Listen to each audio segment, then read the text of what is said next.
সমাজের কিছু প্রচলিত শিরক যা থেকে আমাদের অবশ্যই মুক্ত থাকতে হবে, কেননা আল্লাহ তাআলা সমস্ত গুনাহ মাফ করে দেন, কিন্তু শিরকের গুনাহ আল্লাহ তাআলা কখনোই মাফ করবেন না।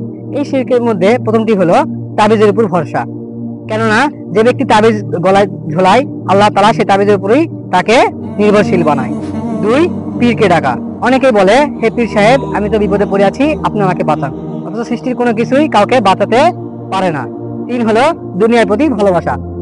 আজকাল দেখা যায় অনেকেই টাকাকে সিজদা করছে বা টাকাকে অনেক ভালোবাসছে।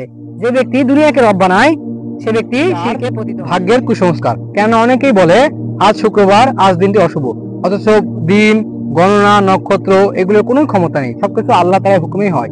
5, কবরে সিজদা করা। অনেকেই মনে করে কবরে সিজদা করা ব্যক্তির কাছে কোনো চাইলে তা পাওয়া যাবে, অথচ কবরে সিজদাকারী ব্যক্তি নিজে তার কোনো সাহায্য করতে পারে না, সে আবার অপরকে কি সাহায্য করবে।